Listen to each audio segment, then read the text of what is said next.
मैं पहली बार इस खातून को रूबरू देख रहा था। जैसा उन्हें तस्वीरों में देखा था बिल्कुल वैसी ही थी। शरीरा कद, गोरा चिट्टा रंग, सर के बालों में एक सफेद लट जो फराख माथे के दाएं जानिब से होकर पीछे चली गई थी। मगर उस वक्त प्राइम मिनिस्टर का चेहरा इंतहाई संजीदा और भिंचे हुए होंठों पर एक करख्तगी सी थी। हम खड़े हो गए। मिसेस गांधी ने हमें इशारे से बैठने को कहा। उनका सेक्रेटरी हमरा था। सेक्रेटरी ने एक फाइल खोलकर मिसेस गांधी के सामने रख दी। वो फाइल के वर्क उलटने लगी। कमरे में गंभीर और बोझल खामोशी छा गई। 1-1.5 मिनट तक वो फाइल का मुताला करती रही। फिर ऐनक उतार कर फाइल के कागजों पर आहिस्ता से रखी और अंग्रेजी में बोली, साइरस सबूताज के बारे में आप लोगों ने जो रिपोर्टें सबमिट की हैं, ये महज दफ्तरी कार्रवाई हैं। मैं इसे ट्रैश कहूंगी। मिसेस गांधी का लहजा इंतहाई तल्ख हो गया था। आप लोग अपने फराइज अंजाम देने में नाकाम रहे हैं, तो क्या मैं स्कॉटलैंड यार्ड से आदमी मंगवाऊं? बड़े शर्म की बात है कि दुश्मन आपकी आंखों के सामने भारतवर्ष को इतना बड़ा नुकसान पहुंचा गया और आप कुछ न कर सकी। मैंने सर झुकाकर कनखियों से देखा कि मिस्टर टंडन, मिस्टर तिवाड़ी और डीजी रामामूर्ति के रंग उठ चुके थे। उनके चेहरे छोटे से हो गए थे। न सिर्फ उनकी नौकरियां बल्कि उनके बच्चों का मुस्तकबिल खतरे में था। मिसेस गांधी हम सब पर बरस रही थी। जब वो अपने दिल की खूब भड़ास निकाल चुकी तो डीजी रामामूर्ति ने बड़े अदब से कहा, योर एक्सीलेंसी, आपको यकीन दिलाता हूं कि इस सबोताज के जिम्मेदार अफराद को बहुत जल्द गिरफ्तार कर लिया जाएगा। इस वक्त हमारी सारी फोर्स हरकत में है। मगरबी और मशरकी बॉर्डर को ब्लॉक कर दिया गया है। मिसेस गांधी ने टंडन की तरफ देखकर पूछा, मिस्टर टंडन, आप क्या कर रहे हैं? मिस्टर टंडन को जैसे एक झटका सा लगा। जल्दी से हाथ जोड़ते हुए बोला, योर एक्सीलेंसी, मैं सिर्फ इतना ही अर्ज करना चाहूंगा कि मेरे महकमे के आदमी दुश्मन के ठिकाने तक पहुंच गए हैं। भगवान ने चाहा तो बहुत जल्द मैं असली दुश्मन आपके सामने ला खड़ा करूंगा। मेरे जिस्म में एक सनसनाहट दौड़ गई, मगर मैं अपनी जगह पर कायम रहा। फौरन ही मिस्टर टंडन की हाँ में हाँ मिलाते हुए कहा, योर एक्सीलेंसी, दुश्मन के एजेंट हमसे बचकर नहीं जाएंगे। टंडन जी ठीक कह रहे हैं। हमारा महकमा बहुत जल्द उनको दबोचने वाला है। डीजी रामामूर्ति को कुछ हौसला मिला। उसका एतमाद बहाल हो रहा था। उसने भरपूर अंदाज में मिसेस गांधी को यकीन दिलाया कि दुश्मन के तखरीबदार बहुत जल्द गिरफ्तार कर लिए जाएंगे। मिसेस गांधी का चेहरा उसी तरह संजीदा और गंभीर था। ये मीटिंग रात 1 बजे तक जारी रही। आखिर में मिसेस गांधी ने हमें 1 हफ्ते के अंदर अंदर अपनी सरगर्मियों की रिपोर्ट पेश करने का हुक्म दिया और मीटिंग खत्म हो गई। मिसेस टंडन के चेहरे पर भरपूर एतमाद की झलक थी। लगता था जैसे उसने दुश्मन को पहचान लिया है। मैं चौकस हो गया। डीजी ने हम तीनों को ब्रीफ करते हुए कहा कि दुश्मन के किसी न किसी तखरीबकार को 1 हफ्ते के अंदर अंदर काबू करना बेहद जरूरी है। जैसे भी हो दुश्मन के एजेंट को गिरफ्तार किया जाए, वरना हम में से किसी एक की भी नौकरी नहीं बचेगी। मैं घर आकर लेट गया। आंखें जल रही थी मगर नींद नहीं आ रही थी। हालात नाजुक सूरत इख्तियार करते जा रहे थे। मुझे महसूस हो रहा था कि मिस्टर टंडन के ईमा पर मेरे इर्द गिर्द घेरा तंग किया जा रहा है। किसी हतमी सबूत के बगैर मिस्टर टंडन मुझ पर हाथ नहीं डाल सकता था। ये उसूली तौर पर भी गलत था। कोई जिम्मेदार इंटेलिजेंस ऑफिसर किसी दूसरे ऑफिसर पर कमजोर वार नहीं करता। अगर कोई ठोस सबूत पास न हो तो वार का उल्टा पड़ जाने का खतरा होता है। एक बात यह थी कि मिस्टर टंडन इस पोजीशन में था कि वो जब और जहां चाहे मुझे कत्ल करवा सकता था, लेकिन दुश्मन के एजेंट को हलाक करना उसे फरार होने का मौका फराहम करने के बराबर होता है। क्योंकि एजेंट को अगर आप मौत के घाट उतार देते हैं तो आप उससे कुछ भी हासिल नहीं कर सकते। मकसद ये होता है कि एजेंट को जिंदा पकड़कर पूरे रैकेट यानी पूरी टोली को अपने काबू में कर लेते हैं और मुल्क मजीद तबाहकुन तखरीबकारियों से बच जाता है। मिस्टर टंडन भी मुझे किसी सबूत की बिना पर जिंदा गिरफ्तार करना चाहता था। उसने मुझ पर पहला वार सुजाता के जरिए घर में ट्रांसमीटर रखवा कर किया जो खाली गया। दूसरी बार उसने मेरे पीछे आदमी लगाए जिनको हमेशा की नींद सुला दिया गया। मुझे अंदाजा था कि मिस्टर टंडन मेरे पीछे अब मजीद आदमी लगाएगा और मेरी एक एक नकलो हरकत पर कड़ी नजर रखेगा। मैं ये भी जानता था कि मेरा आइंदा मिशन भारत की मगरबी सरहद पर फौजों की नकलो हरकत की रिपोर्ट हासिल करना है, जो पाकिस्तान के लिए इंतहाई खतरनाक साबित हो सकती है। सियासी हालात ऐसे थे कि मिसेस गांधी किसी वक्त भी पाकिस्तान पर हमला करवा सकती थी और इस बार सबसे ज्यादा दबाव कसूर सेक्टर पर होने वाला था। इब्तिदाई रिपोर्ट के मुताबिक भारत तेजी से हमला करके कसूर को लाहौर से काटकर उस पर कब्जा करना चाहता था। मुझे इस अमर का इशारा दे दिया गया था कि मेरा आइंदा मिशन क्या होगा और किस कदर अहम होगा। इन हकायक की रोशनी में मिस्टर टंडन मेरे रास्ते की सबसे बड़ी रुकावट थे, सबसे बड़ी दीवार थी जो मेरे और मेरे आइंदा मिशन की राह में हायल थी। मुझे इस रुकावट को दूर करना था, इस दीवार को गिराना था। बज़ाहिर मिस्टर टंडन का मुझसे सुलूक इंतहाई मुशफ़क़ाना था। मेरे सेक्रेटरी होने के बाद उससे तकरीबन रोज ही मुलाकात रहती थी। वो पहले की तरह बल्कि पहले से ज्यादा खंदा पेशानी से मिलता। सेक्रेटरी नंबर 2 तिवाड़ी का रवैया भी मेरे साथ बड़ा नॉर्मल था। डीजी इंटेलिजेंस की तरफ से दबाव बढ़ने लगा कि किसी एक एजेंट को फौरी तौर पर गिरफ्तार किया जाए ताकि हम प्राइम मिनिस्टर को अपनी कारकर्दगी दिखाकर अपनी नौकरी की हिफाजत कर सकें।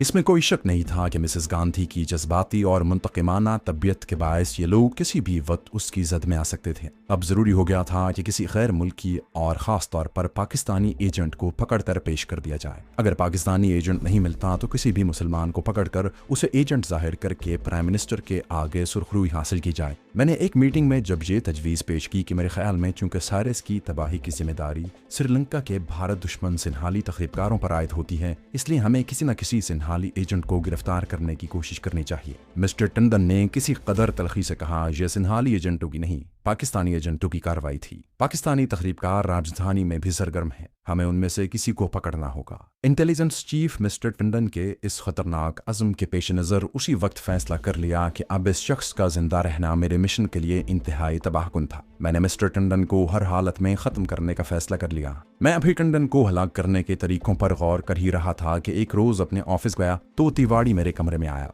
वो बड़ा खुश था। मेरी मेज पर दोनों हथेलियां टिकाते हुए बोला, कैप्टन मेहता बधाई हो, हम सबकी नौकरी बच गई है। रात हमने कमला मार्केट से एक पाकिस्तानी एजेंट को गिरफ्तार कर लिया है। मेरा माथा ठनका, कहीं अपना कोई एजेंट तो नहीं पकड़ा गया। मैंने उठकर तिवाड़ी से बड़ी गर्मजोशी से हाथ मिलाया और उसे बधाई देते हुए कहा, मिस्टर तिवाड़ी, अब भगवान ने चाहा तो हम पाकिस्तानी तखरीबकारों के सारे गैंग को पकड़ लेंगे। तिवाड़ी कुर्सी खींच कर बैठ गया और सर खुजाते हुए बोला, मुझे उम्मीद नहीं कि हमें इस पाकिस्तानी से कोई इन्फॉर्मेशन मिल सकेगी। मेरे इस्तफसार पर तिवाड़ी ने असल बात मुझे बता दी। कहने लगा, बात यह है कि हमने महज अपनी नौकरी बचाने के लिए इस आदमी को पकड़ा है। हमारी इत्तला के मुताबिक ये आदमी पाकिस्तानी जासूस नहीं है, बल्कि पाकिस्तान से यहाँ दिल्ली अपने रिश्तेदारों से मिलने आया हुआ था। मगर हमें से क्या, हमें तो इस वक्त कोई पाकिस्तानी जासूस पकड़ना था, सो पकड़ लिया। वो उठकर जाने लगा तो दरवाजे के पास रुक गया। पलटकर बोला, हमने डीजी रामामूर्ति को असल बात नहीं बताई। हमने यही रिपोर्ट दी है कि ये पाकिस्तानी तखरीबकार है और नकली वीजे पर भारत आया हुआ था। तुम भी इस बात को जहन में रखना। मिस्टर तिवाड़ी रितक हिसार का रहने वाला था और मिस्टर टंडन की तरह अय्यार नहीं था। उसकी जगह मिस्टर टंडन होता तो ये बात मुझे कभी न बताता। बहरहाल उसने बात खोल दी थी और अब मुझे उस बदनसीब पाकिस्तानी की फिक्र लग गई थी जिस पर जुल्म तशद्दुद का पहाड़ टूटने वाला था, जो बेगुनाह था, बेकसूर था। ये लोग उस पर बेपनाह तशद्दुद करके उससे झूठा बयान दिलवाने की कोशिश करेंगे कि उसे पाकिस्तान की हुकूमत ने भारत में तखरीबकारी के लिए भेजा था। फिर उस पर साइरस एटमी प्लांट की तबाही का इल्जाम साबित करके उसे गोली से उड़ा दिया जाएगा।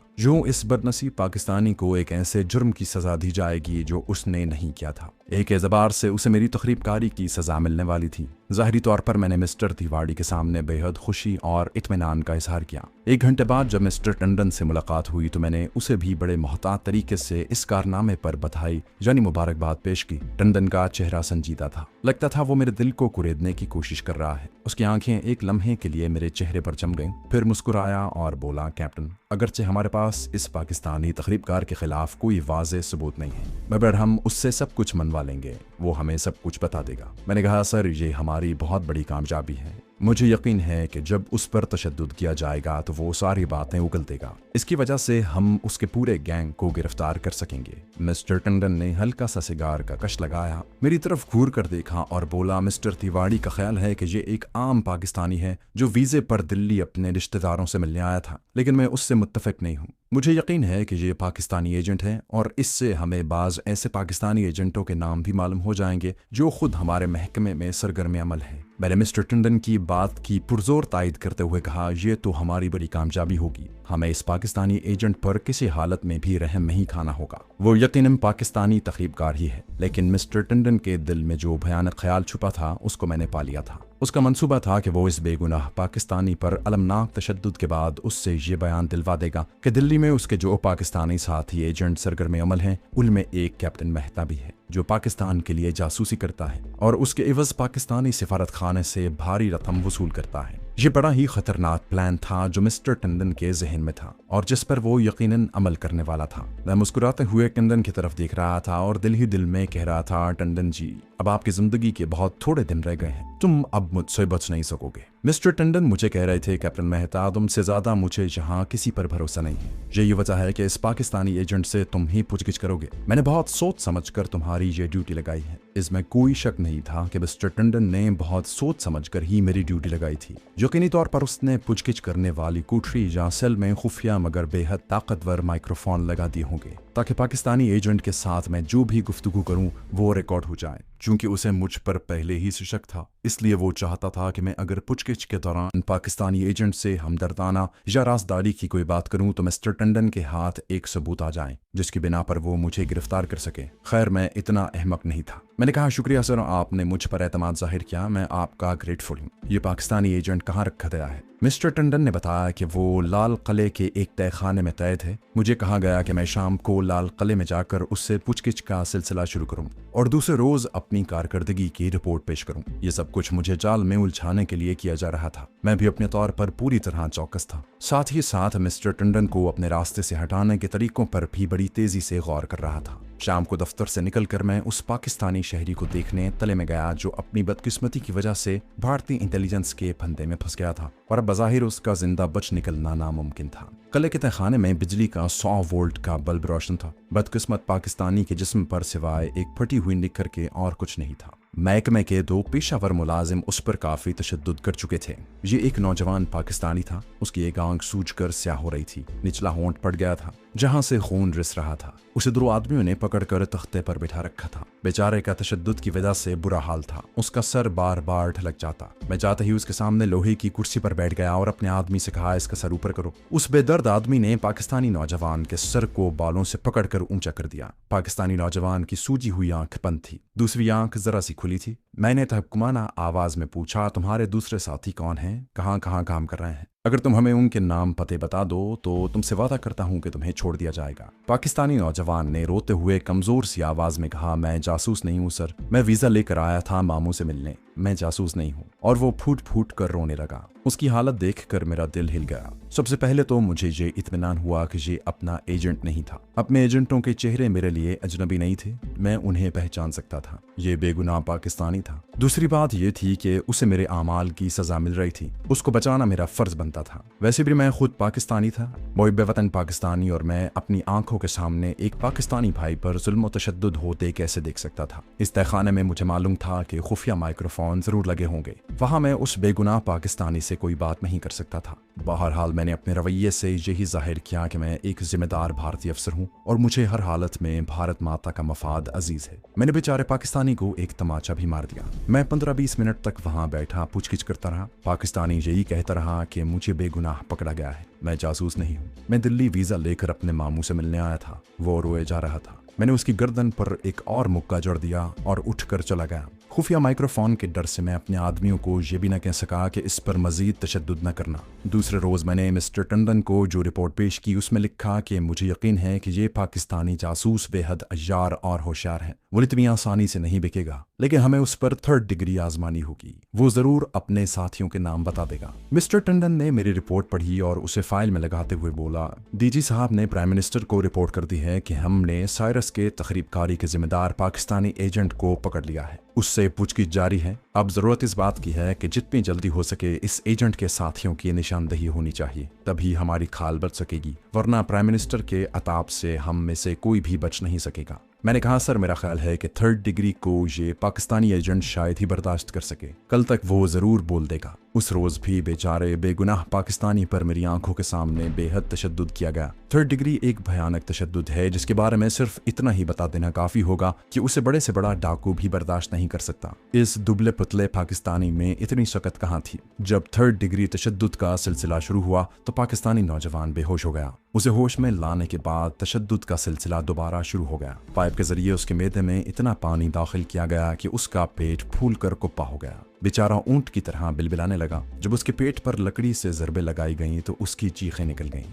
वो एक बार फिर बेहोश हो गया। मुझसे ये दिलदोज मंजर नहीं देखा गया, मगर मुझे देखना ही पड़ रहा था। ये बदकिस्मत पाकिस्तानी लाहौर से दिल्ली अपने जिस मामू को मिलने आया था, उनमें से किसी ने उसकी पैरवी नहीं की थी। वो खुद सहमे हुए थे कि कहीं उनके सारे खानदान को जासूसी के इल्जाम में पकड़कर जेल में सड़ने के लिए न डाल दिया जाए। आपको अंदाजा नहीं हो सकता कि जब भारत में किसी पाकिस्तानी को जासूसी के इल्जाम में जबरदस्ती पकड़ लिया जाता है तो उस पर क्या कयामत गुजरती है। वहाँ उसका कोई वाली वारिस, कोई पुरसाने हाल नहीं होता। उसके साथ जानवरों से भी बदतरीन सलूक किया जाता है। उसकी जिंदगी कोई हकीकत नहीं होती। उसे सिर्फ इस हद तक जिंदा रखा जाता है कि वो आहिस्ता आहिस्ता सांस ले सके और अपने साथियों के नाम पते बता दे।